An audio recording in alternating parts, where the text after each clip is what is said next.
Friends, welcome to trending சமையல். இன்றைக்கி என்ன பார்க்க போகிறோம் தெரியுங்களா? செம்ம சூப்பரானது பாருங்கள். உங்கள் கையில் வச்சுருக்கிற ஒரு கோதுமை தோசை வச்சுருக்கிறேன் பாருங்கள். எவ்வளோ சூப்பராக இருக்குது பாருங்கள். அப்படியே வளன்னு இருக்குது பாருங்கள். இது நீங்கள் செஞ்சு பாருங்கள். இதை செஞ்சு பார்த்துட்டு எப்படி இருக்குன்னு நம்ம இப்போ வீடியோக்குள்ளே போய் பார்க்கலாமா? இதுக்கு என்னென்ன பொருள் வேணும்னு சொல்லி வாங்க போகலாம். ப்ரைஸில் ஆடுங்க. இப்போ நம்ம ஒரு மார்னிங் சண்டே மார்னிங் ஒரு பிரேக்ஃபாஸ்ட் பார்த்துடலாங்களா? என்னென்னா, ஒரு கப்பு கோதுமை மாவு வச்சு இது கொஞ்சம் ஒரு பொட்டேட்டோ வச்சுருக்கிறேன். இது ரெண்டுத்தையும் சேர்த்து ஒரு தோசையை நம்ம செய்யலாங்களா? இது எப்படி செய்யலாம், இது என்ன பண்ணலாம், இதுக்கு என்னென்ன பொருள் நம்ம சேர்க்கணும்னு சொல்லிட்டு நம்ம இப்போ வீடியோக்குள்ளே போய் பார்க்கலாமா? வாங்க போகலாம். இப்போ நம்ம ஒரு கிண்ணம் வச்சுக்கலாங்க. என்னென்ன பொருள் நம்ம ஆட் பண்ணுறோம் நான் அதை காட்டுறேன். ஒரு கப்பு கோதுமை மாவு சொன்னேன் இல்லைங்களா, அதை நீங்கள் இதில் ஆட் பண்ணிக்கோங்க. அதுக்கப்புறம் இதில் நான் ஒரு பொட்டேட்டோ எடுத்து நல்லா நான் சீவி அந்த இதில் சாட்ஸ் எல்லாம் இருக்கும் இல்லைங்களா, அதெல்லாம் நான் கழுவி நான் ரிமூவ் பண்ணி அழகாக க்ளீன் பண்ணி வச்சுருக்கேன். அதை இதோட மூவ் பண்ணிவிடுங்க, இதோட ஆட் பண்ணிக்கோங்க. ஒரே ஒரு ஆனியன் போட்டுக்கோங்க, கொஞ்சம் கருவேப்பிலை போட்டுக்கோங்க, ஒரே ஒரு பச்சை மிளகாய் போட்டுக்கோங்க, கொஞ்சோண்டு கொத்தமல்லி போட்டுக்கோங்க, கொஞ்சம் லைட்டாக சில்லி பவுடர் ஆட் பண்ணிக்கோங்க ஃப்ரெண்ட்ஸ். ஏன்னா ஒரு பச்சை மிளகாய் போட்டிருக்கோம், ஒரு சில்லி பவுடர் போட்டு கொஞ்சோண்டு சால்ட்டு. அவ்வளோதான் ஃப்ரெண்ட்ஸ். இதை நம்ம எல்லாத்தையும் போட்டு கலக்கிக்கலாம். இப்போ கொஞ்சமாக தண்ணி ஊற்றி ஒரு விஸ்கு வச்சு கலக்கிக்கோங்க. ஓகேங்க. இப்போ தோசை பதத்துக்கு நம்ம தோசை மாவு மாதிரி ஆட் பண்ணிட்டோம். இதை பார்த்தீங்களா? இதே மாதிரி கொஞ்சம் தண்ணியாக இருந்தால் தோசை மாவு ஊற்றுற பதத்துக்கு இருந்துட்டால் ஓகே. இப்போ நம்ம தோசை சுட ஆரம்பிச்சிடலாம். இப்போ நம்ம தோசை ஊற்றிக்கலாங்க. தோசை தவா வச்சுருக்கிறேன். கொஞ்சம் நல்லா ஹீட் ஆகிட்ட பிறகு சும்மா ஒரு 2 கரண்டி ஊற்றுங்க. ஸ்டவ்வை கொஞ்சம் நல்லா மீடியம்லேயே வச்சுருங்க. அப்போ தான் தோசை கரெக்டாக வரும். நம்ம சொன்ன பேச்சை கரெக்டாக நம்ம மெலிசாவே ஊற்றலாம், ஒன்றும் பிரச்சனை இல்லை ஃப்ரெண்ட்ஸ். ஓகேங்களா? இதாகும் சரியாக வராதுன்னு எதுவும் நினைக்காதீங்க. அதுவே நம்ம சொன்ன பேச்சை கேட்கும் அப்படியே. ஆனால் பயங்கர ஸ்லோ பண்ணிவிடுங்க.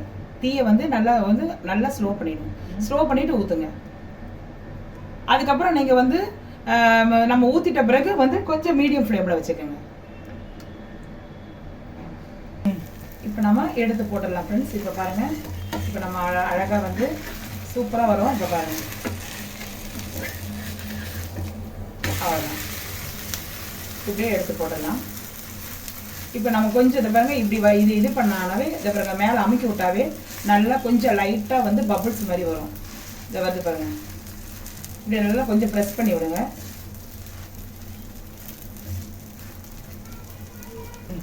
இப்போ இது 2வது சாப்டருங்க. இதை பாருங்கள், இது 2வது ஊற்றுறேன். இதை நாங்கள் இப்படி பண்ணும் போது அதுவே இது பாருங்கள் பபிள்ஸ் மாதிரி அப்படி ஊற்றுது பாருங்கள்.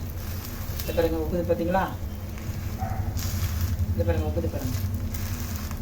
அப்படி இதை பாருங்கள், அவ்வளோதான். எவ்வளோ சூப்பராக இருக்கு பாருங்கள்.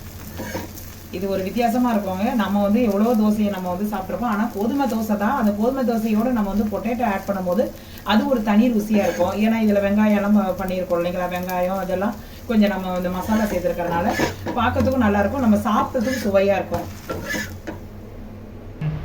ஹாய் கைஸ், இப்போ முடிஞ்சிச்சு. அருமையான நல்ல ஒரு பிரேக்ஃபாஸ்ட்டு, சண்டே ஸ்பெஷலு மார்னிங் ஒரு பிரேக்ஃபாஸ்ட்டு ரெடி ஆகிடுச்சு. இதை பாருங்கள், எவ்வளோ சூப்பராக நல்ல உடம்புக்கு ஹெல்த்தியானது. இதை பொட்டேட்டோவோடு கலந்து நம்ம சாப்பிட்ருக்கோம். நம்ம சாப்பிட போகிறோம். இதை பாருங்கள், எவ்வளோ கிறிஸ்பியாக இருக்குது பாருங்கள். எவ்வளோ வளன்னு இருக்குது பாருங்கள். அப்படியே இதை பாருங்கள், எவ்வளோ கிறிஸ்பியாக இருக்குது பாருங்கள். அவ்வளோ இதாக இருக்கும் ஃப்ரெண்ட்ஸு. ஓகேங்களா?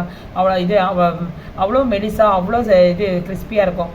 இதை நீங்களும் ஒரு வாட்டி செஞ்சு பாருங்கள். இது பாருங்கள், இது அழகாக அதுக்கேற்ற மாதிரி ஒரு இந்த கார சட்னி வச்சு இதை பாருங்கள், கார சட்னி வச்சு இதை நீங்களும் டேஸ்ட் பண்ணி பாருங்கள். இதை நீங்களும் செய்து பாருங்கள். பொட்டேட்டோவோடு கலந்து வரும்போது அவ்வளோ ருசி. இதுக்கு ஒரு தனி ருசியாக இருக்கும். நம்ம என்ன தான் நம்ம கோதுமை தோசை சாப்பிட்டாலும் அது ஒரு ருசி. நல்ல பொட்டேட்டோட நம்ம சேர்ந்து சாப்பிடும்போது அது ஒரு ருசியாக இருக்கும் ஃப்ரெண்ட்ஸ். இதை நீங்களும் இந்த பிரேக்ஃபாஸ்ட் சாப்பிட்டு பார்த்துட்டு கமெண்ட் செக்ஷனில் எப்படி இருக்குது, நல்லா இருந்ததுன்னு சொல்லிட்டு உங்கள் ஃபீட்பேக்கை சொல்லுங்கள் ஃப்ரெண்ட்ஸ். இந்த வீடியோ உங்களுக்கு பிடிச்சிருந்தால் லைக் பண்ணுங்கள், ஷேர் பண்ணுங்கள், சப்ஸ்கிரைப் பண்ணுங்கள். உங்களுக்கு தெரிஞ்ச ஃப்ரெண்டுக்கெல்லாம் இதை ஷேர் பண்ணி விடுங்க. என்னுடைய வீடியோ பார்த்ததுக்கு ரொம்ப நன்றி ஃப்ரெண்ட்ஸ். ஓகே தென் பாய்.